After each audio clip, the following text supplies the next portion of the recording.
Mesdames et messieurs, bonsoir. Il est 20h sur les antennes de la télé Futur Média. C'est parti pour le sommaire de cette édition avec le démarrage difficile du dialogue politique au Sénégal. En plus du boycott de l'opposition dite significative, la tension est montée d'un cran ce matin entre les indépendants, les non-alignés et le ministre de l'Intérieur qui leur a demandé de se regrouper par affinité en 3 pôles. Cheikh Tidiane Gadio, arrêté ce vendredi à New York, l'ancien ministre des Affaires étrangères est accusé de corruption et de blanchiment d'argent par la justice américaine. À Dakar, l'on se veut prudent sur les tenants et les aboutissants de cette affaire. À Tivaouane, à la veille du Gamou, les commerçants du marché central expriment leur colère. En sit-in, ils ont dénoncé l'état d'insalubrité du marché en indexant les autorités municipales.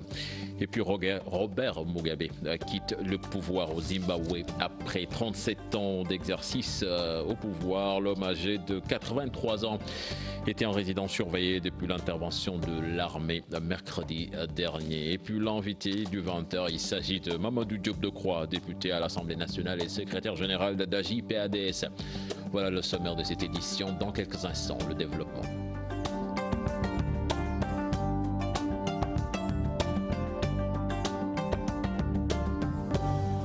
Bienvenue à toutes et à tous. Le dialogue politique au Sénégal a démarré ce matin. Malgré l'absence d'une bonne frange de l'opposition, la tension est montée d'un cran entre le ministre de l'Intérieur et les non-alignés et indépendants qui n'acceptent pas la demande du ministre de l'Intérieur, Ali Ngouille, de se regrouper en 3 pôles. Les opposants présents ont tout bonnement boudé la rencontre qu'ils qualifient de farce. Les détails dans cet élément signé Pape Faraning et Diafaraba. Il y avait un véritable dialogue de sourds entre le ministre de l'Intérieur et certains participants quand le nombre de pôles devant prendre part à la rencontre a été désigné. Je considère que les partis politiques se regrouperont en 3 pôles. La mouvance présidentielle, l'opposition, les non-alignés ou indépendants et selon. Certains membres de l'opposition qualifient ce dialogue de farce. Ça ressemble beaucoup à une mascarade. Il ne peut y avoir rien de nouveau parce que le roi Louis XI ne veut pas qu'il y ait quelque chose, si sinon que tout le monde puisse parler de 2019. Nous avons des préoccupations majeures au niveau de l'opposition et nous sommes venus ici pour les poser.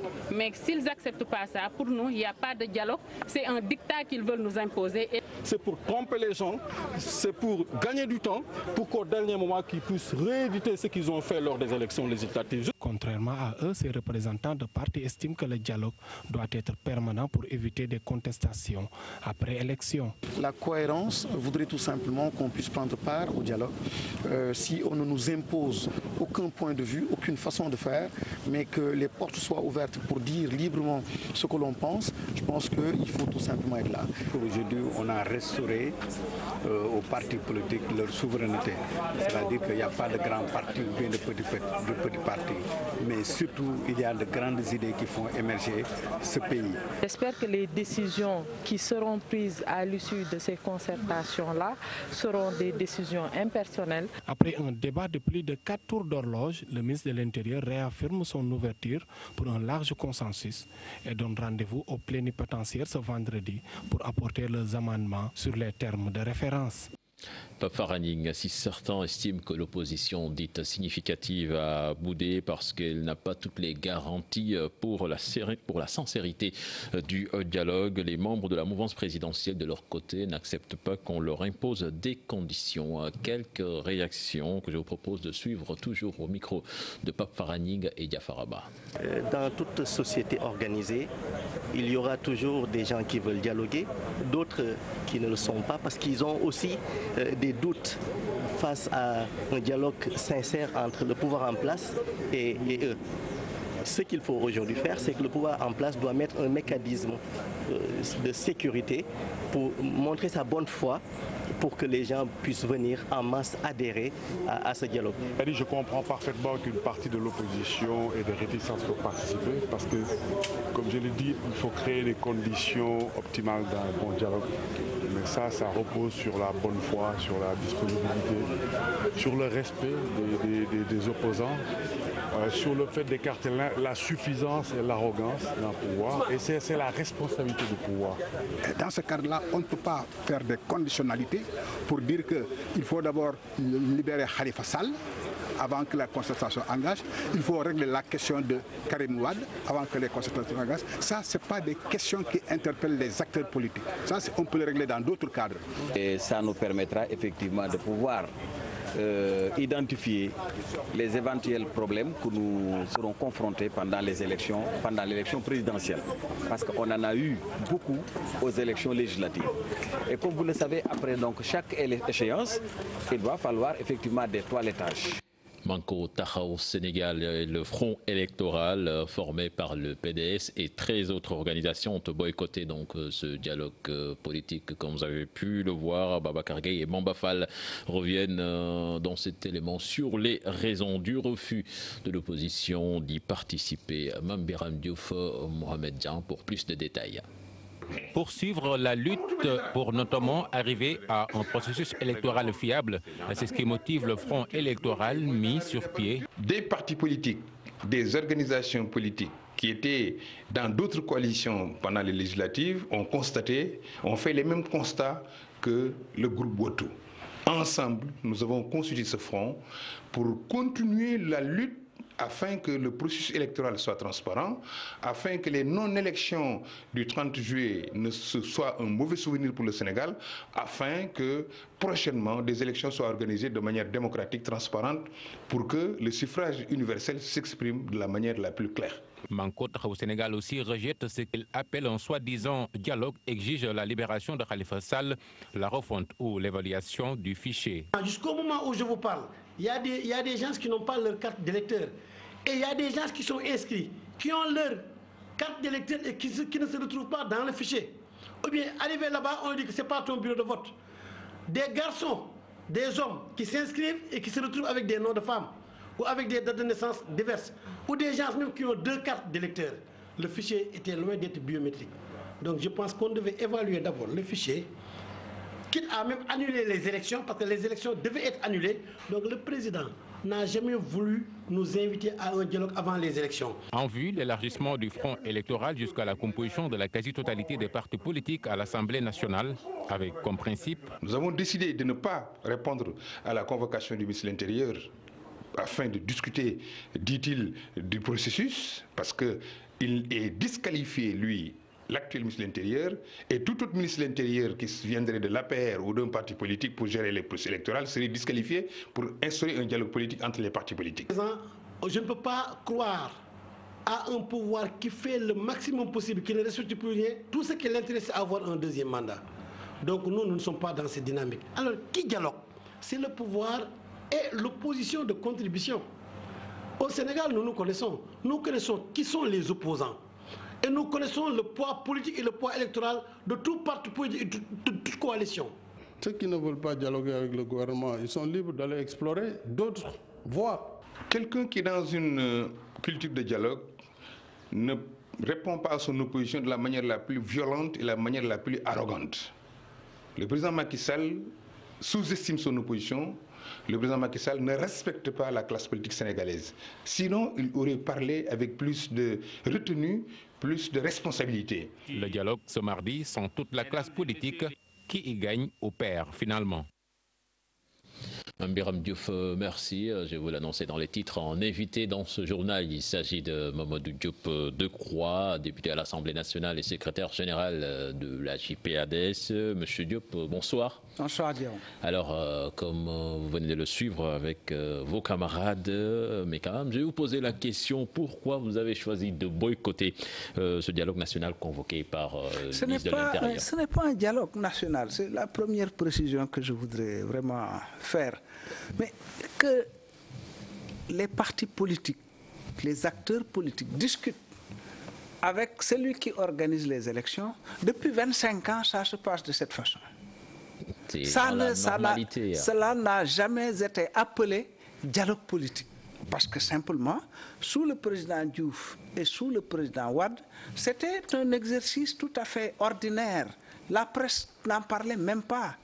les gens se voyaient 2, 3 fois dans le mois pour discuter des problèmes. Quand le ministre de l'Intérieur a besoin de certains responsables, il les appelle. Quand ils ont besoin du ministre de l'Intérieur, il l'appelle. C'est ça. Alors, mais est-ce que quelque part, il n'y a pas eu rupture? Non, c'est justement, voilà. C'est parce qu'il y a une rupture politique très importante. Parce que pendant 25 ans, enfin de 1992 à 2014, la confiance existait entre acteurs politiques autour du processus électoral. C'est à partir de 2014, avec le référendum, qu'il y a eu cette rupture. Dieu sait qu'en amont du référendum, l'opposition a régulièrement attiré l'attention du gouvernement sur les dangers qui se présentaient à l'horizon si toutefois il n'écoutait pas l'opposition. Le gouvernement n'a jamais écouté l'opposition. Alors, déjà au référendum, les problèmes étaient annoncés. Hein? Alors, ils nous disent, par exemple, pour les législatives du 30 juillet dernier, que oui, à Touba, il y a eu des intempéries avec l'hivernage, etc. Mais au référendum de mars 2016, il n'y avait pas d'hivernage. Pourtant, il y a 90 bureaux ou 100 bureaux de vote qui n'ont pas ouvert à Touba à l'époque. Donc, ce qui s'est passé au référendum, c'est ça qui a été réédité aux législatives. Et si nous n'y prenons garde, je n'accuse pas tous ceux qui sont au pouvoir. Enfin, je vous le dis très nettement. Je pense qu'il y a au pouvoir, dans le pouvoir, des gens, parfois importants, qui sont pour des élections libres, transparentes et honnêtes. Ouais, mais là, vous avez eu l'occasion de renouer le fil du dialogue. Mais vous avez à côté des personnes qui sont à la base de ce qui se passe. Ils sont encore là-bas.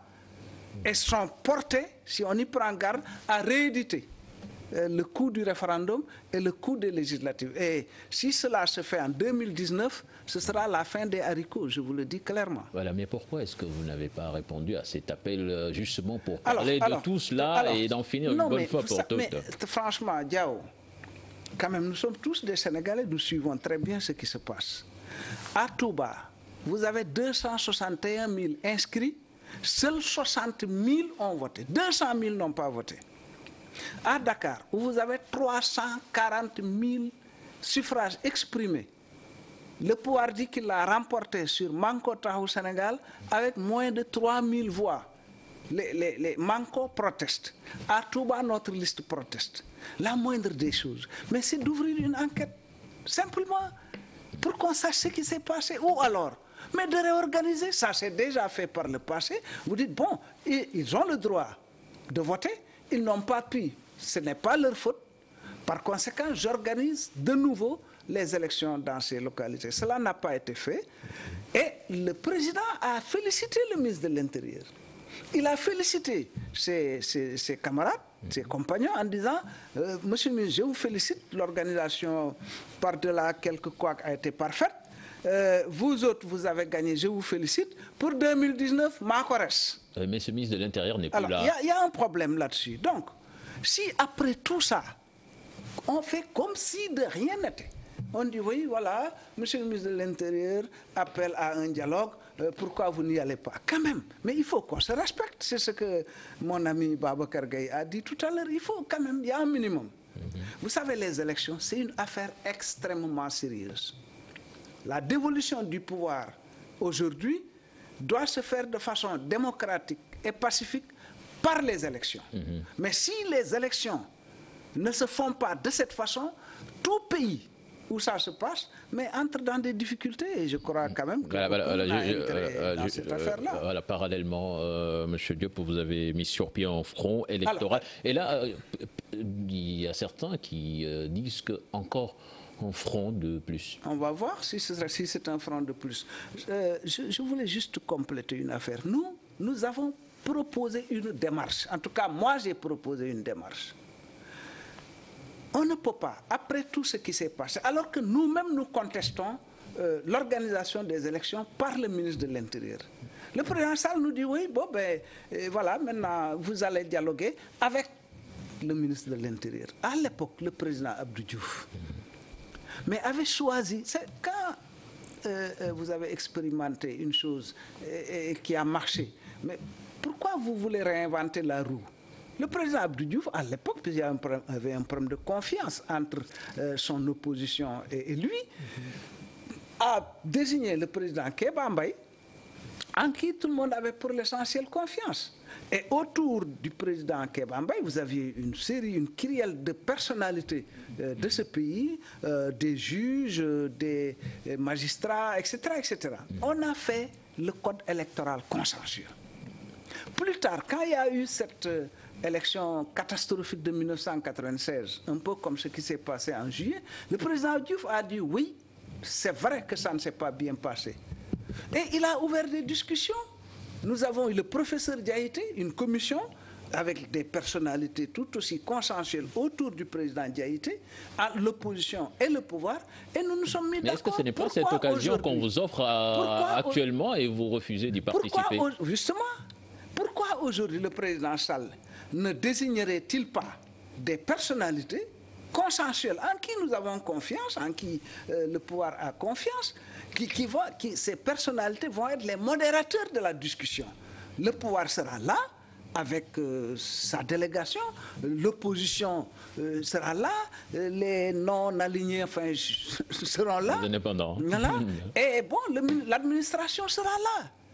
Ça, c'est possible. Pourquoi le président Sall veut coûte que coûte mettre en face des camps, j'allais dire, qui ne peuvent pas accepter.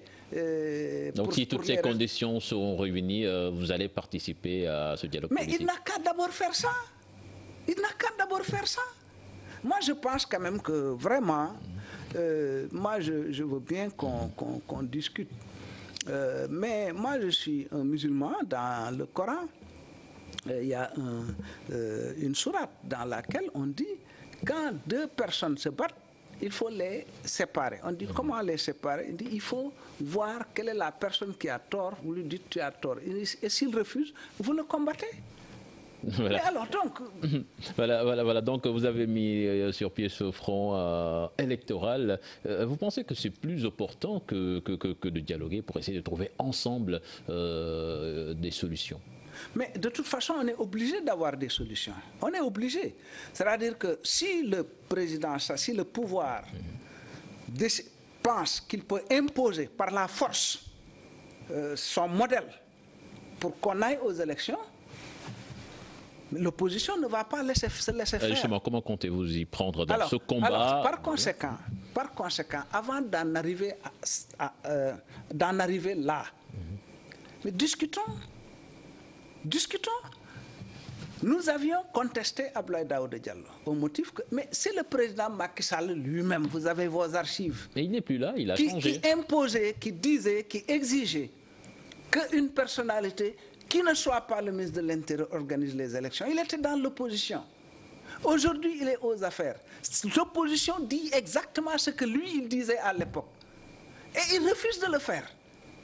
Vous pensez que ça, c'est raisonnable?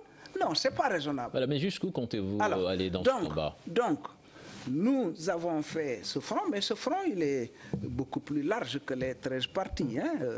Vous allez voir dans les jours et les semaines à venir, il y aura beaucoup de monde dans ce front. Ce que nous voulons, c'est très simple, mon cher Diao. Nous voulons qu'en 2019, aussi bien la présidentielle, les législatives que les locales, ceux qui seront élus, chaque Sénégalais soit convaincu que ce sont ceux-là qui sont élus. Parce qu'on aura en ce moment une élection fiable à laquelle on a confiance. C'est ce que nous voulons. Maintenant, ce n'est pas très compliqué, me semble-t-il. Ce n'est pas très compliqué. Si le président Sall veut quand même la sérénité, la paix civile, etc., il doit s'organiser de cette façon. Mais il ne peut pas nous dire... Voici le modèle que j'ai tracé, de gré ou de force, vous marcherez sur ce que j'ai tracé. Voilà qui est clair. On va continuer, M. Diop, autre aspect de l'actualité. Il y a la Libye qui s'illustre en ce moment de la pire des manières en vendant ou bien en réduisant nos frères africains à l'esclavage. Le gouvernement du Sénégal a sorti un communiqué. Le chargé des affaires de l'ambassade de la Libye a été convoqué, mais est-ce suffisant? Il y a une semaine, en commission des finances, le ministre des Affaires étrangères est venu je l'ai interpellé, je dois dire de façon assez vigoureuse, hein, sur cette question. Il n'a pas répondu. Parce qu'il ne sait pas ce qui se passe en Libye. Mais non, tout le monde Regardez sait ce le qui se communiqué. passe, hein. Regardez le communiqué. C'est une honte pour un gouvernement. Vraiment, je suis désolé. Hein. D'abord, l'esclavage est un crime contre l'humanité. Lisez le communiqué. Il dit, oui, que cette offense à la conscience humaine, un crime contre l'humanité. Alors, le président Sall, je l'ai écouté tout de suite à Abuja, je crois, où il dit, oui, nous venons d'apprendre. Nous venons d'apprendre. Un État qui ne sait pas qu'en Libye, depuis très longtemps, c'est pas parce que CNN n'a pas montré la première cérémonie de vente, enfin, le premier marché de vente des jeunes Africains au sud du Sahara. Non, c'est le énième marché que CNN a montré. Maintenant, puisque CNN l'a montré, personne ne peut plus se voiler la face. Voilà la vérité. Et c'est une honte pour les régimes africains. Mais c'est aussi une honte même pour nous autres opposants. Nous devons tous nous mettre en ordre de bataille et combattre pour que les gouvernements africains prennent leurs responsabilités sur cette question. Voilà, mais quelque part quand même, il faut dire que nos politiques en matière d'emploi des jeunes, quelque part ces politiques ont échoué. Mais c'est l'échec, bien sûr. Non, attendez, vous avez raison, Diao. C'est-à-dire que d'abord il y a l'échec, mais il y a aussi, et c'est ça qui est le plus grave, l'absence d'espoir de la jeunesse, l'absence de perspective de la jeunesse. C'est ça qui est le plus grave. C'est-à-dire que si la situation était extrêmement difficile, mais qu'ils étaient sûrs que dans 5 ans, dans 7 ans, même dans 10 ans, ils allaient s'en sortir. Mais ils resteraient pour affronter les difficultés en attendant, parce qu'ils savent qu'ils vont s'en sortir. Mais là, il n'y a plus d'espoir. C'est ça le problème. Regardez comment ils meurent. Attention, on parle de ceux qui sont vendus en Libye. Mais combien de centaines, de milliers sont-ils qui meurent dans le désert malien, dans le désert libyen, dans le désert algérien et en Méditerranée? Mais comment résoudre ces situations quand on sait qu'en Libye, pratiquement, il n'y a plus d'État? Alors, évidemment, tout le monde a sa part de responsabilité. Pourquoi il n'y a plus d'État en Libye? Parce qu'on a assassiné Kadhafi. Qui l'a assassiné? C'est les Occidentaux. Ce sont les Occidentaux qui l'ont assassiné. Alors, il y a des voix qui ont également accusé Maître Wade d'être trempé dans cette histoire. Parlons d'autre chose. Ça, c'est de la politique politicienne. Je ne suis pas là pour ça. Alors, aujourd'hui, l'Europe a signé des accords avec la Libye pour que les migrants ne puissent plus dépasser les frontières libyennes. Alors, résultat, dans le contexte de délabrement de la Libye, on vend les gens. Mais ce n'est pas aujourd'hui. Je vais vous le dire, beaucoup de pays arabes, il y a l'esclavage. Il y a l'esclavage. Les Noirs sont considérés comme des esclaves. Mais ça, nous n'osons même pas en parler, peut-être parce qu'il y a le problème des pétrodollars. Non, c'est-à-dire que nous avons beaucoup de pain sur la planche, mon cher Diao. Voilà, avant de vous laisser partir, quand même, on va vous interpeller sur cette histoire avec Cheikh Tidiane Gadio, l'ancien ministre des Affaires étrangères, qui est député comme vous à l'Assemblée nationale, qui vient d'être arrêté aux États-Unis par la justice américaine pour corruption et blanchiment d'argent. Quel commentaire faites-vous? Bon, je l'ai appris, comme tout le monde. Je considère que j'aurais besoin d'entendre également Cheikh Tidiane Gadio, ce qui n'est pas encore le cas. Deuxièmement, il est inculpé, mais dans la loi, l'inculpé est supposé innocent jusqu'à ce que la loi en décide autrement. Voilà ma position. Voilà, bon, mais en tant que député, ou bien, comment est-ce que l'Assemblée nationale va chercher à le soutenir? Je vous ai donné la position de l'État. Je vous ai donné ma position. Le reste maintenant découle de cette position. Cheikh Tidiane Gadio est député, il est sénégalais. Par conséquent, aussi bien le gouvernement sénégalais que l'Assemblée nationale du Sénégal ont quelque chose à faire dans ce cadre-là. Vous savez, la responsabilité, elle est importante quand on l'assume. On parlait tout à l'heure des jeunes qui sont vendus en Libye ou qui meurent dans le désert. C'est une responsabilité. Est-ce que vous avez jamais entendu le gouvernement faire un communiqué sur ça? Ils n'ont même pas les statistiques des jeunes qui meurent. Bon, sur Gadio, ils doivent faire ils doivent se manier. Hein. Donc, quelle position doit adopter le gouvernement du Sénégal? Ah ça, je ne suis pas le gouvernement. Je ne peux pas parler à sa place. J'estime simplement qu'il doit prendre ses responsabilités. Voilà, merci, merci M. Mamadou Diop Decroix. C'était un plaisir de vous recevoir sur ce plateau de 20h. Merci. Voilà, on poursuit cette édition avec justement Cheikh Tidiane Gadio qui a été arrêté ce vendredi à New York. L'ancien ministre des Affaires étrangères du Sénégal a été présenté au juge qui a ordonné sa détention. Il est accusé de corruption et de blanchiment d'argent par la justice américaine. Ali Faringaï, spécialiste des questions américaines, demande d'éviter toute pression à la justice américaine qui pourrait desservir aux présumés coupables. Il a rencontré nos reporters Fatou Bintou Kanté et Pape Sangoune Baye. L'ancien ministre des Affaires étrangères, Cheikh Tidiane Gadio, vient d'être inculpé par un juge américain pour corruption présumée.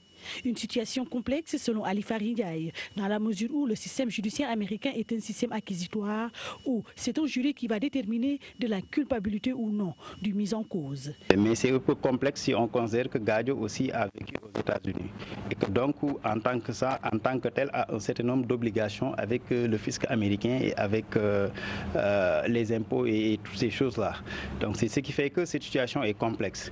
C'est complexe d'autant plus que nous sommes dans un système judiciaire où même si on déclare qu'il est préférable d'être innocent jusqu'à ce qu'on se trouve coupable, la question de la nature du système accusatoire américain fait que les questions de culpabilité et d'innocence deviennent difficiles si c'est le FBI à ce qu'on appelle des overwhelming evidence pour porter des charges sur un présumé. Ce sera difficile parce que tout simplement, à la logique qui voudrait que la personne qu'un juge puisse déterminer la culpabilité, on va assister à un juré. Un juré, c'est un ensemble de personnalités qu'on va choisir, qui vont décider de la culpabilité ou non de l'individu. Si plusieurs cas de figure se présentent pour que Cheikh Tidiane Gadio puisse se tirer d'affaire. Là, ce qu'il faut souhaiter tout simplement, c'est que l'autre option avant le procès, c'est que tout simplement, après le hearings, l'entente qui va se faire entre Gadio et le juge, il y aura la possibilité pour ses avocats d'avoir accès au fond du dossier. Et à partir de ce moment, ces avocats, sur la base de ce qu'ils verront, ont la possibilité, 1, d'aller en procès, s'ils pensent que leur client est coupable. 2, d'entrer dans ce qu'on appelle un plea bargain, une négociation avec le procureur pour voir les charges qui peuvent être, pour que les charges puissent être amoindries. Et à partir de ce moment-là, il n'y aura pas de procès. Le juge va juste déclarer coupable. Et si la sentence allait être 20 ans, peut-être que sera amené à quelque chose à 3 ou 2 ans, sera de commun accord entre les deux parties. Parce que dans ce système, ils pensent que la vérité vient des débats contradictoires qu'il y aura entre les avocats de la partie défendante et le procureur qui fait les charges. Et je crois que cette option-là est quelque chose qu'il ne faut pas négliger dans ce cas de situation, puisque l'enquête a duré 4 ans, ce qui veut dire qu'il y a assez de preuves que les gens ont cherché dans cette affaire-là. Si on décide aussi d'aller en procès, le juge va établir ce qu'on appelle une certaine somme d'argent que M. Gadio doit donner pour avoir la liberté conditionnelle. Liberté qui lui permet d'être chez lui, d'avoir des déplacements limités en attendant le procès. Pour ces spécialistes, c'est des questions américaines. Moins on en parle, mais ce sera pour le leader du MPCL, du Jotna. Il est dans une situation difficile. Il faut prier pour lui et il faut souhaiter tout simplement qu'il y ait au moins des négociations, ce qu'on appelle des back-checks à notre nationalité américaine, ou quelqu'un qui a été résident ou quelqu'un qui n'est pas en règle avec ses impôts, ça peut pousser les gens à se radicaliser de lui et ne veut pas recevoir de pression extérieure. C'est pourquoi je demande à un meilleur traitement de l'affaire, que les gens en parlent moins ou bien positivement, qu'on respecte la nature du système judiciaire américain et qu'on essaie de voir ce qu'on peut faire dans les... Donc depuis vendredi, l'ancien ministre des Affaires étrangères a maille à pâtir avec la justice américaine dans une affaire de corruption de hauts responsables au Tchad et en Ouganda. Le député Moustapha Guirassi demande de la retenue également dans cette affaire. Il en a profité pour regretter la façon dont l'information a été traitée dans la presse sénégalaise. Nous l'écoutons au micro de Pape Farani. J'interpelle la presse, j'interpelle tous ces Africains qui soient prudents. Vous êtes de la presse et aujourd'hui la machine médiatique dans le monde elle est extrêmement puissante. Les discours se construisent et nous sommes dans un jeu géopolitique et géostratégique extrêmement dense.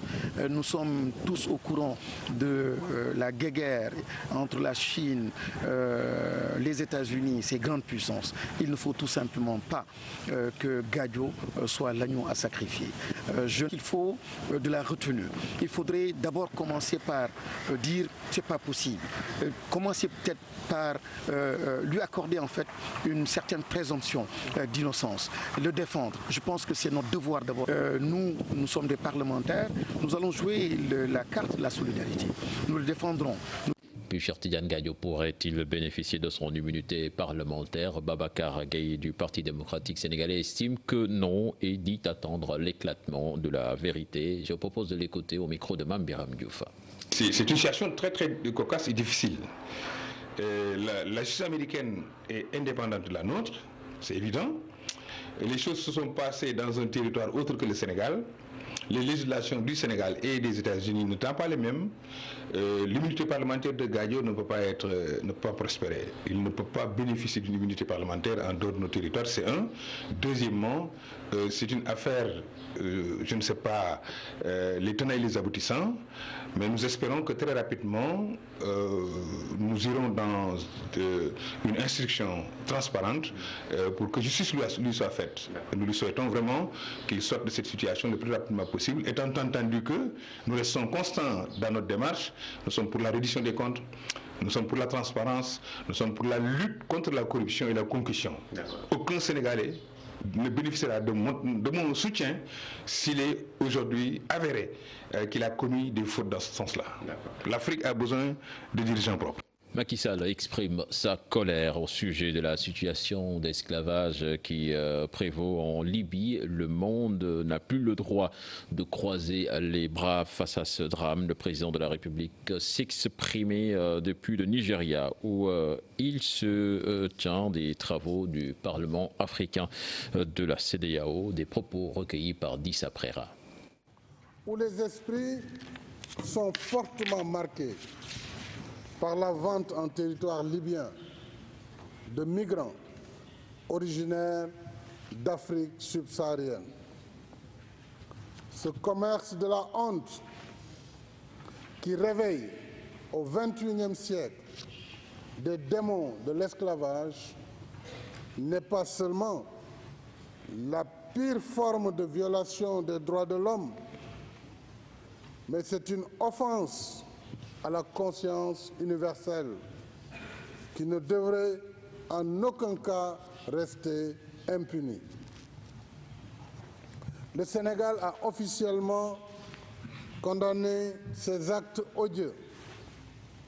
Ce matin même, j'ai demandé la convocation officielle du chargé d'affaires de la Libye à Dakar pour que le ministre des Affaires étrangères lui notifie notre réprobation face à une telle ignominie. Le Sénégal restera mobilisé dans toutes les instances internationales, y compris, comme l'a souhaité un certain nombre de chefs d'État, dont le président Issoufou, au prochain sommet de l'Union africaine, Union européenne, pour que les auteurs et les complices de ces actes inqualifiables soient recherchés et traduits devant les juridictions internationales pour démanteler ces réseaux criminels. La cérémonie de pose de la première pierre de la 3e usine de traitement et de pompage de Keur Momar-Sarr annoncée pour le 21 décembre prochain. C'est le ministre de l'Hydraulique qui l'a fait savoir à l'occasion d'un atelier qui s'est tenu ce matin à Mansour Faye, que je vous propose d'écouter au micro de Cheikh Tidiane Dione. La matérialisation du projet, dont le lancement des travaux va s'organiser, se tiendra en décembre, le 21 décembre théoriquement, et les travaux vont effectivement démarrer le 21 décembre. Aujourd'hui, c'est l'atelier de lancement qui regroupe l'ensemble des acteurs qui sont impactés par le projet ou qui impacteront le projet ou qui sont concernés par le projet pour une mise à niveau, pour échanger un petit peu sur quelques préoccupations exprimées par en tout cas les différents acteurs. Le transfert d'eau. D'ailleurs, il en existe en réalité parce que Dakar est alimenté en partie avec l'eau nous venant du lac de Guiers. Le premier transfert, c'était avec Nid, à partir de Nid, toujours au niveau du lac de Guiers, qu'on appelle l'ALG 1, à la région de Dakar, à la région de Thiès au niveau de quasiment tous ces départements et au niveau de la région de Louga de pouvoir disposer de l'eau potable en quantité et en qualité. Nous parlons à présent du lancement de la campagne pour le Frexit au France Dégage, une initiative d'un collectif regroupant des organisations panafricanistes et anti-CFA. Ce collectif veut, à travers cette campagne du Frexit, faire sortir la France du conseil d'administration de la BCEAO et du BEAC. Guy-Marie Sagna, que je vous propose d'écouter au micro de Ibou Diouf. France, hors de nos banques, hors de nos conseils d'administration. C'est également un souci pédagogique. Parce que non au franc CFA, non au franc CFA, comme on l'a dit, c'est le début d'une campagne. Et justement, dans le cadre de la campagne, c'est également un appel. Nous avons un travail à faire, nous allons le faire en direction des autres organisations au Sénégal, mais également en direction des autres organisations à travers le monde. Ce document-là, ainsi que d'autres, vont être envoyés, vont être adressés à toutes les organisations que nous aurons ciblées au Sénégal et à l'extérieur pour que cette campagne-là, parce que nécessairement une campagne commence quelque part, cette campagne-là puisse être portée par suffisamment d'organisations, suffisamment en fait de populations pour assurer son succès dans les meilleurs délais. L'agence italienne pour la coopération au développement s'engage à appuyer les jeunes Africains pour lutter contre les migrations clandestines. Elle compte promouvoir des programmes pour permettre à ces jeunes de pouvoir choisir de rester chez eux et de réussir. Les détails dans cet élément signé Cher Hassan Affal et Pape Sangone Baya. Ne plus jouer la carte de la dissuasion pour retenir les jeunes tentés par l'immigration clandestine, telle est la nouvelle orientation prise par l'agence italienne pour la coopération au développement qui prône une nouvelle méthode. Le message de la coopération, ce n'est pas de dire vous devez rester ici, mais c'est de dire vous pouvez choisir.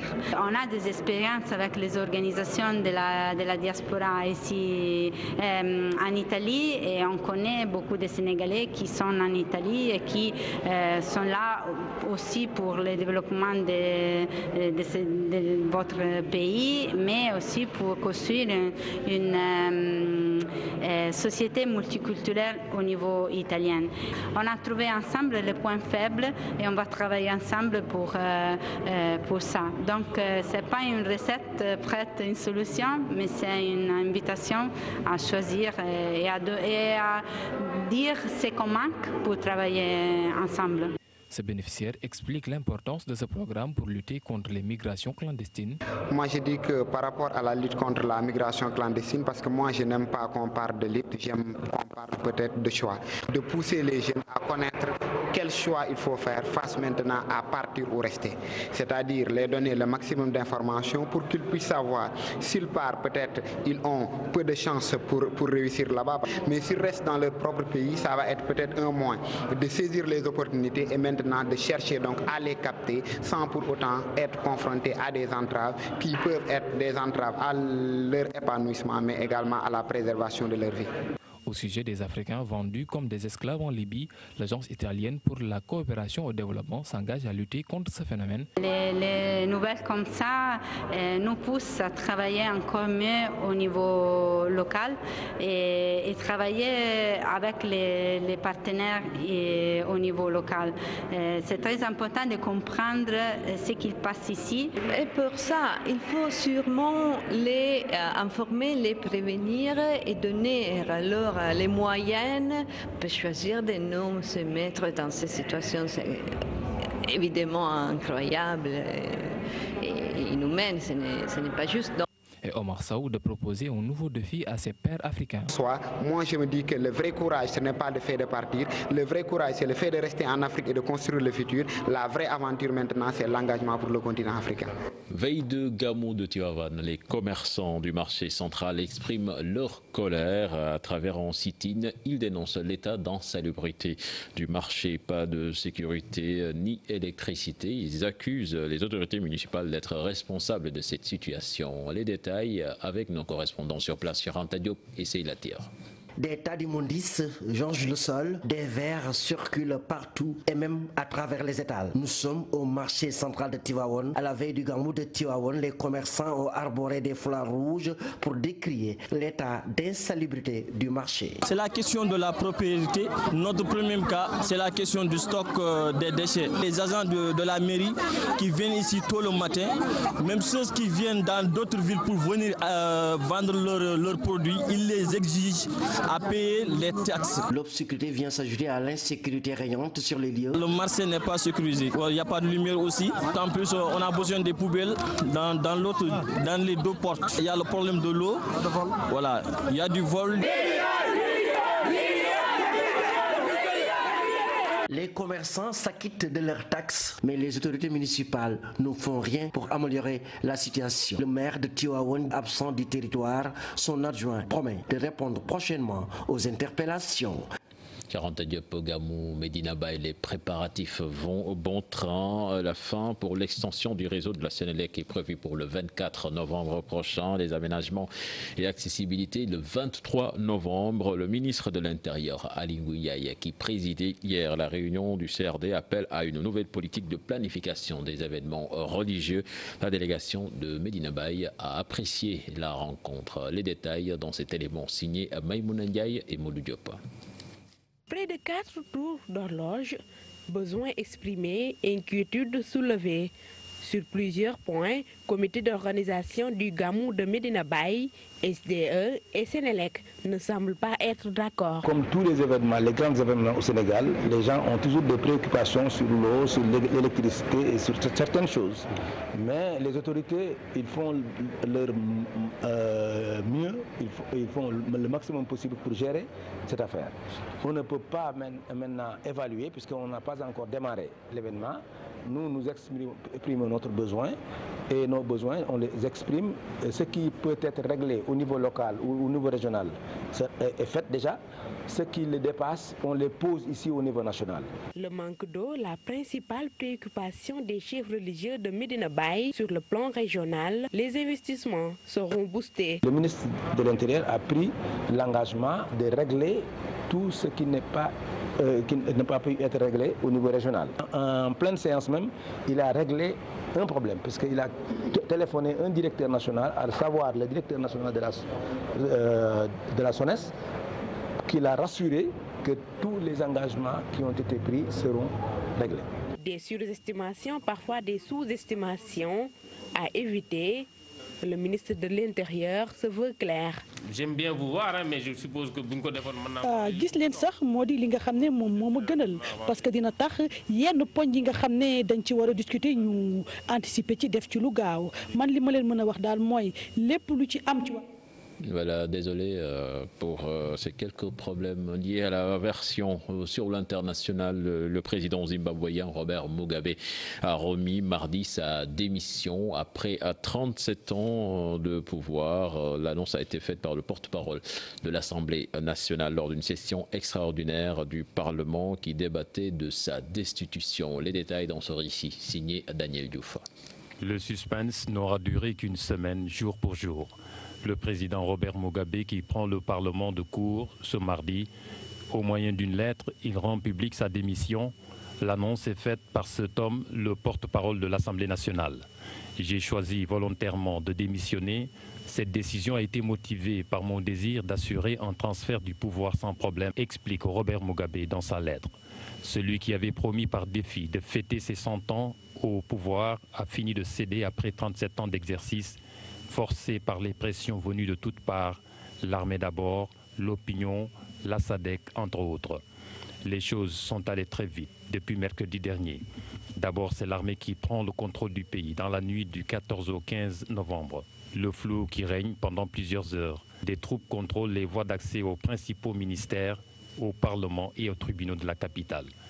Le général Sibusiso Moyo annonce à la télévision nationale qu'il ne s'agit pas d'un coup d'État, mais l'armée se contente d'éliminer les criminels dans l'entourage de Robert Mugabe. Robert Mugabe est en résidence surveillée. Le bras de fer s'engage. Des négociations se mettent en place entre Mugabe qui refuse de quitter le pouvoir et les militaires qui souhaitent se débarrasser de lui en douceur ou dans la dignité. La ZANU-PF, son parti, entre dans la danse. Ils le somment de quitter le pouvoir ou de faire les frais d'une procédure de destitution. La demande est exprimée au Parlement. C'est au moment de statuer sur cette procédure que surgit le coup de théâtre. La lettre de démission vient libérer toute une nation. La page Mugabe se tourne définitivement. Les présidents sud-africains Jacob Zuma et angolais João Lourenço arrivent ce mercredi à Harare pour tenter de trouver une issue à la crise politique au Zimbabwe. Mais d'après France 24, c'est le vice-président déchu, lui aussi attendu à Harare ce mercredi, qui devrait assurer la transition jusqu'à la présidentielle prévue l'année prochaine, selon le président de l'Union africaine, le chef de l'État guinéen, Alpha Condé. Daniel Diouf, merci. C'était le dernier élément de ce journal. Prochain rendez-vous pour l'information. Ce sera à 0h avec le tout en images. Excellente suite de programmes en compagnie de la télé Futur Média. Au revoir.